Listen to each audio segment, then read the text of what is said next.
umugore w'umutima hari iby'ubutwari akora umugore usanzwe wese atapfa gukora.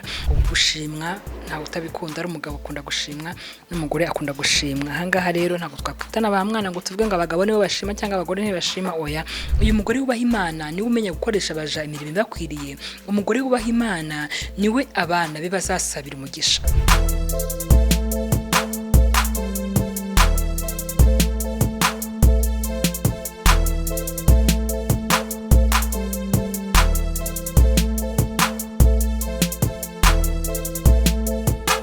Muraho neza, ndabashimiye mwese, nongeye kubaha ikaze nanone. Uyu munsi nabwo igitabo turi bwifashishe ni Bibiliya.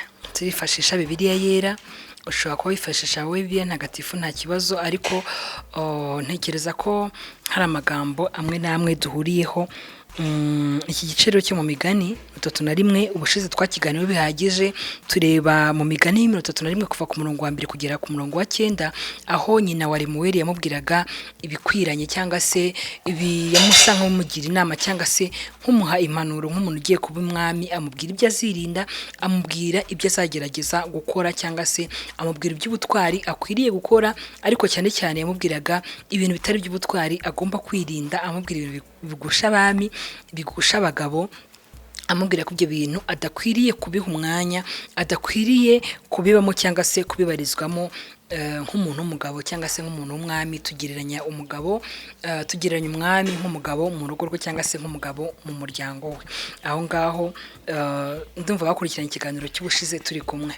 Mu bindi biganiro byabanje twari turi kuganira ku mugore ufite umutima, tunibaza impamvu Bibiliya itavuga umugore gusa ahubwo ivuga umugore ufite umutima. Dusanga hari ibintu umugore akora biri rusange, ariko dusanga umugore w'umutima hari ibindi byiza akora, cyangwa se umugore w'umutima hari iby'ubutwari akora umugore usanzwe wese atapfa gukora.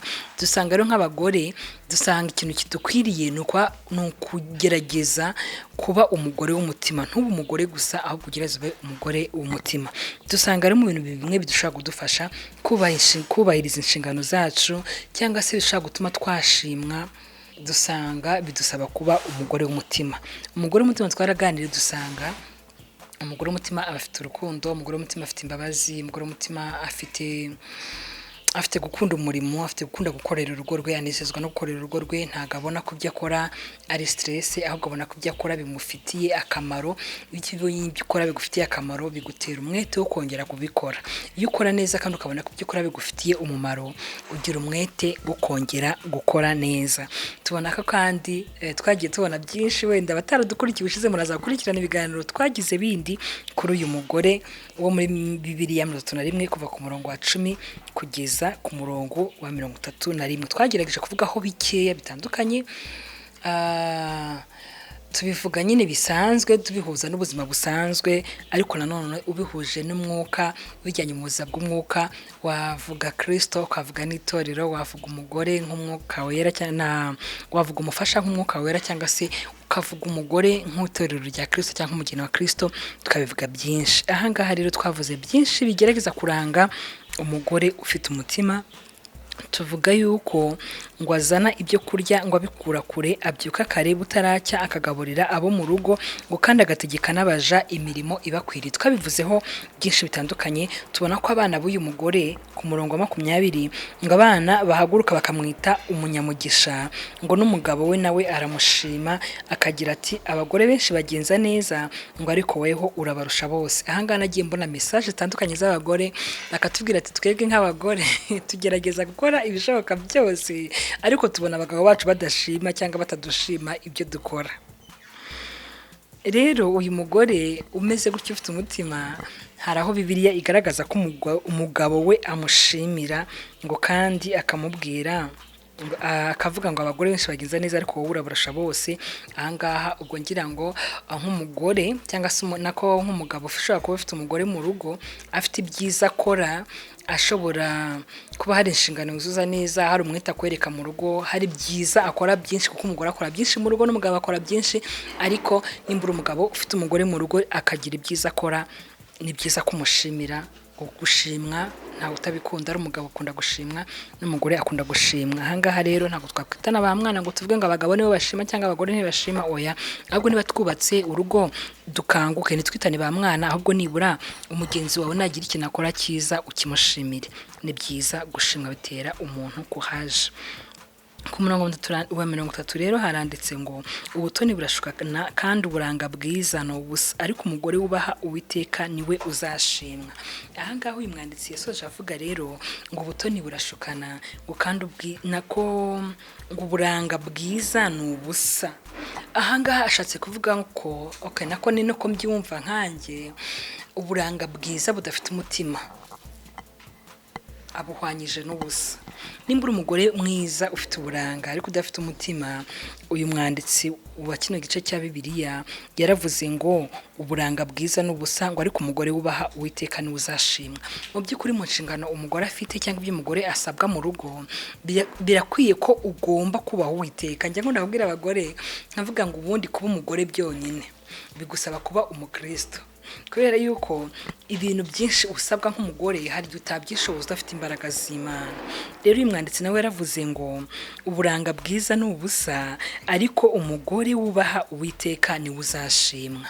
Rero nimba uri umugore mwiza cyangwa se umugore w'umutima, umugore mu nshingano ze mu rugo riri mu rugo rwawe, ni byiza ngo wubahe Imana, kuko umugore wubaha Imana niwe uzashimwa.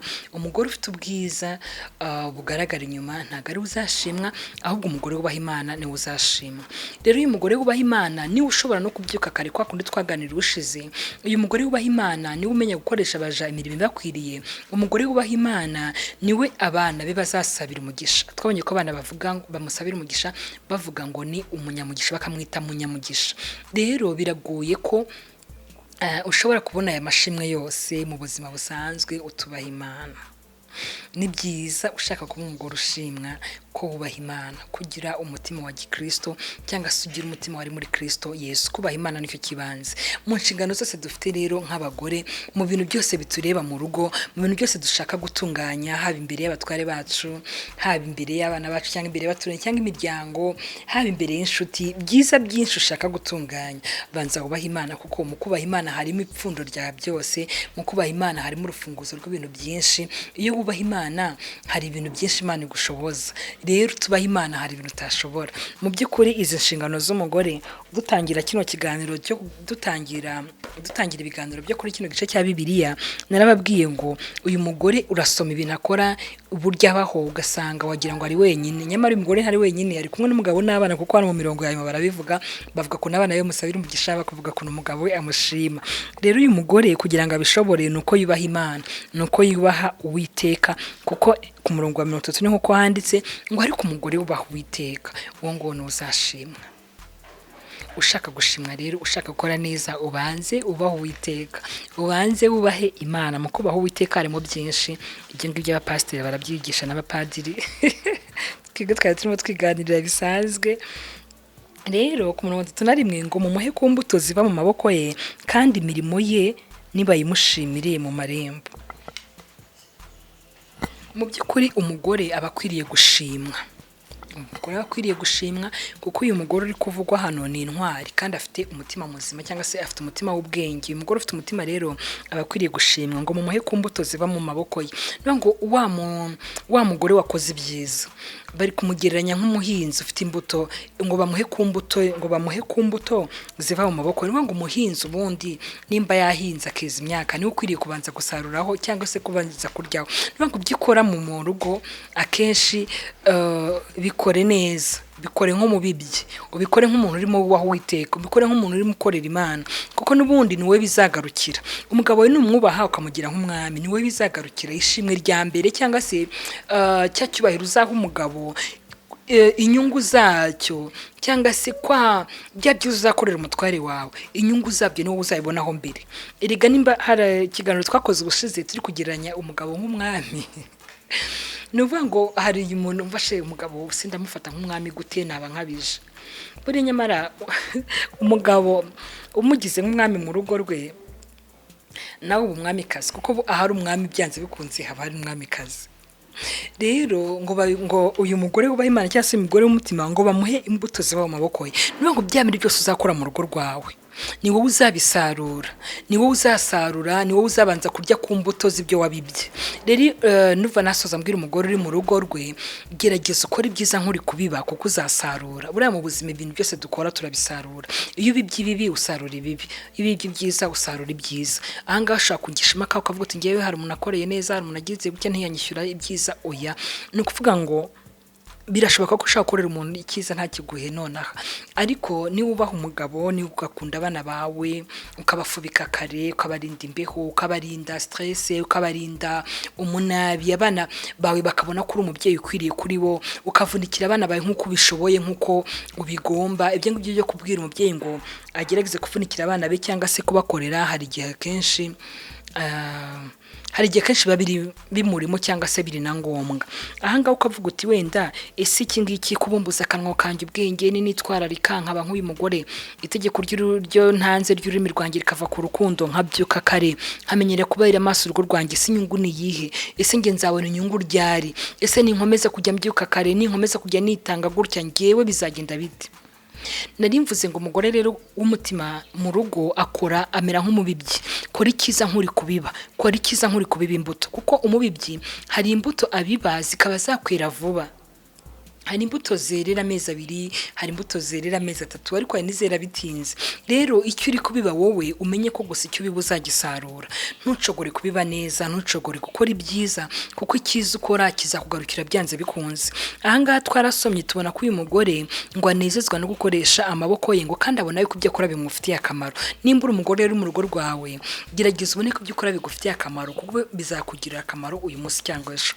Ushaka kumutse ngiye nakoze neza ibi n'ibi, nagerageze kugororoka ngo ariko umugabo ntarashima.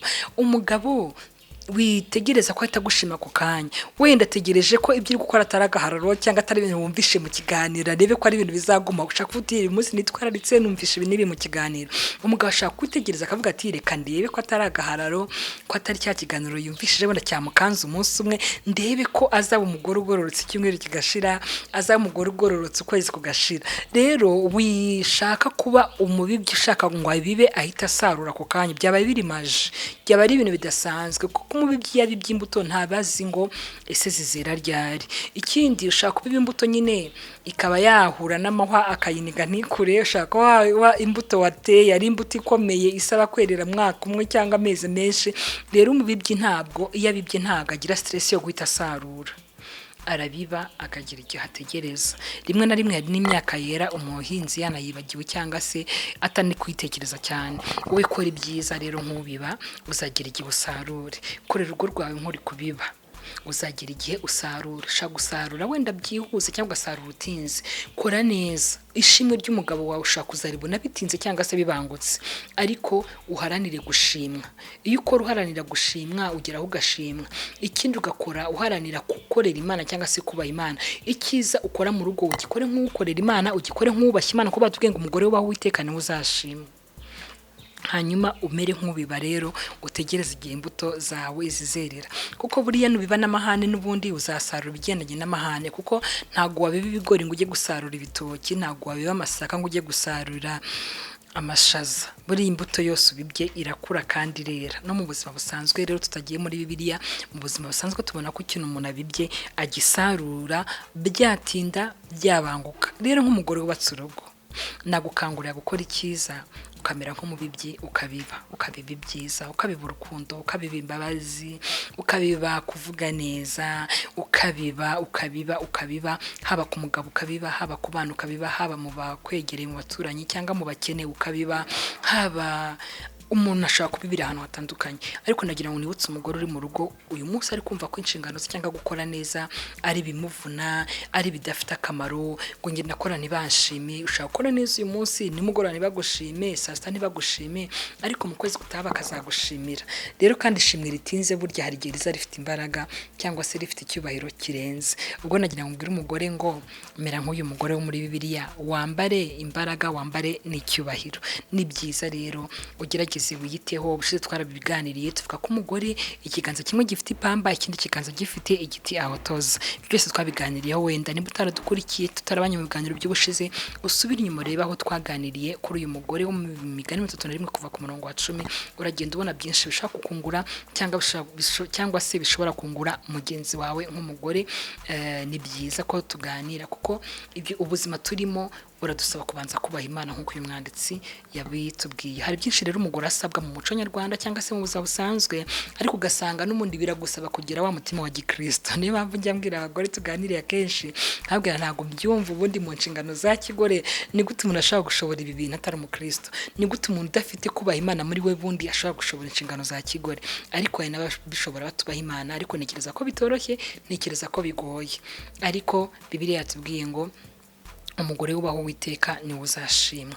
Rero ndabashimiye mwese abagore mwadukurikiye, tugerageze kubaho Uwiteka. Nitwubaho Uwiteka biriya byose bizatworohera. Nitugeretse kuba mu ijambo ry'Imana, tukagereza kuba abakristo koko bo mu mutima, inshingano zacu zo mu rugo zizatworohera kandi zizaturyohera. Ko twabanye ko uyu mugore wo mu 31 umurongo wa 10 umanuye, hari aho batubwira ngo abona yuko ibyo akora bimufitiye akamaro. Ikiza ukoreye mu rugo rwawe, ikiza ukoreye umutware wawe cyangwa abana bawe, ikiza ukoze neza ni we gifitiye inyungu. Nubona ko bigufitiye akamaro, ejo uzongera ukore neza, wongere ukore neza, wongere ukore neza. Murakoze cyane rero, ndabashimiye abadukurikira, abagabo ari abagore, abantu mwubatse ingo. Ndakomeje kubabwira ngo birashaka ko umuryango wanezerwa, tubigizemo uruhare, kandi birashoboka ko umugore wubatse urugo areka kuba umugore gusa akongeraho kuba umugore w'umutima. Ndabashimiye rero, mugire umunsi mwiza, naho ubutaha. Imana ibahe umugisha.